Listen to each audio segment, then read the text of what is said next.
A gunman opened fire in a Buffalo grocery store Saturday, killing 10 people, including a security guard, and wounding 3 others. And of course, the story immediately made national headlines, but not because it was a senseless act of violence that left more than a dozen people dead. Not because the media wanted to give airtime to the victims and memorialize the lives that were lost. Oh no.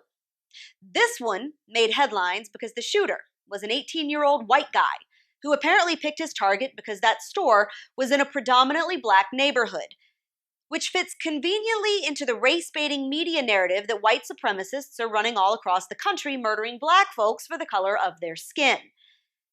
Never mind that that's not true. Never mind that they're ignoring key details about this case. Never mind all the other non-white terrorists who have recently gone on killing sprees after posting hateful racist garbage online. Oh no, they think that they have found one that fits their preferred profile. And the sickest part is how excited they are about it.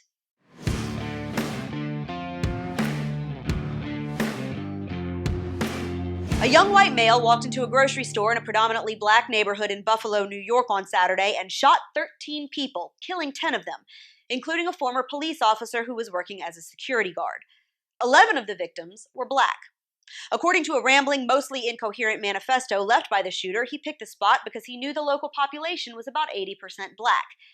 He identified himself as a white supremacist. Of course, he also said he's a communist, identifies with socialism, and hates Fox News, but that doesn't fit the preferred profile, so the media are just kind of ignoring that part. Because after all, they've got to find a way to blame all of this on Tucker Carlson. So instead, they've seized on this story like a giddy toddler with a new toy because it fits into the contrived world they want you to believe exists. Here's Rolling Stone saying the Buffalo shooter isn't a lone wolf, he's a mainstream Republican. Here's the Washington Post saying the American right put out a welcome mat for hate. Here's a major left-wing website with more than 800,000 Twitter followers saying the Buffalo shooter embodies Republican values and ideals. It took all of 2 seconds to identify this guy as a white supremacist, which is weird because we've seen multiple non-white domestic terrorists go on killing sprees in recent memory, all after posting racist manifestos online. And golly gee, we just can't seem to peg down a motive in those cases, even months later. Reach back in your memory, if you will, because the left wants you to forget all about this one. Remember this ass clown? Darrell Brooks, the felon, with a rap sheet as long as my arm, who mowed down a Christmas parade in Waukesha, Wisconsin last year. Left 6 people dead, all of them white, including a 79-year-old grandmother and an 8-year-old boy. 60 others were hurt. Of course, the media scrambled to find any other possible reason why Brooks would plow his SUV through a predominantly white crowd. He was mentally ill. He was fleeing the scene of a crime. Maybe his gas pedal got stuck. I don't know. After all, Brooks had a documented social media history of threatening violence against white people. He shared Facebook memes suggesting that Hitler was right to kill Jews and compared cops to the KKK. He suggested blacks should start knocking elderly white people out on the street and praised Black Lives Matter. And that just wasn't convenient. So, to this day, we haven't been told why he did what he did, and the media have dropped the story like a hot rock. President Biden, who's on his way to Buffalo on Tuesday for a photo op, couldn't even be bothered to show up to Waukesha to visit those injured and meet with the families of those dead. White House Press Secretary Jen Psaki said at the time that sending the president on a trip would take too many resources, so they sent Jill Biden instead, about a month later. Remember this guy? Frank James was arrested for shooting 10 people on the New York City subway in April. He too posted crazy videos on social media where he ranted against white and Hispanic people, claimed we needed to see more mass shootings, and said he wanted to kill people and watch them die. All of this was allowed to float around YouTube while Google was busy taking down videos about the Hunter Biden laptop, or Trump's speeches, or anyone who asked questions about the government's COVID response. And around and around and around we go. In 2019, a black man and a black woman opened fire inside a kosher grocery store and shot 4 people, killing 3. Why? Well, because they said they hated Jews.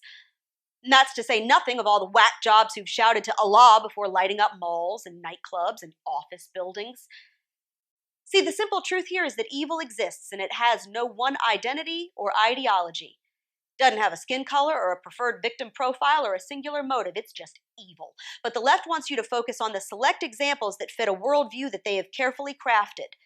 The one that says minorities are always the victims, white society is racist and violent, never mind that white people make up more than half of the country's population, and if we were all hateful, violent killers, you'd know it. No. They need the black community to live in fear, under a cloud of perceived oppression, so they'll vote for Big Daddy government to save them. Of course, they won't offer real solutions. They won't talk about what might have happened inside that grocery store if every single law-abiding adult in there had been armed and able to defend themselves. If they hadn't had to rely on one lone security guard to protect them while they dove into the mayonnaise aisle. We can't talk about that. We don't want black folks, or anyone actually, to be able to fight back. That's the government's job. No.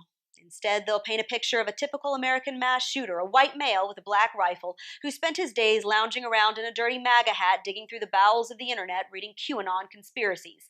And they'll throw out every other example of the same rotten-to-the-core evil, examples like Brooks and James, that don't fit this one single narrative mugshot. This is what the media wants you to think evil looks like. This is what it actually looks like. And it's the media's obsession with race, their love of hatred and division, and their glorification of evil people that fuels it. And that's your Reality Check, America. Make sure you subscribe to our YouTube and Rumble pages, like us on Facebook and Twitter, and stay safe out there.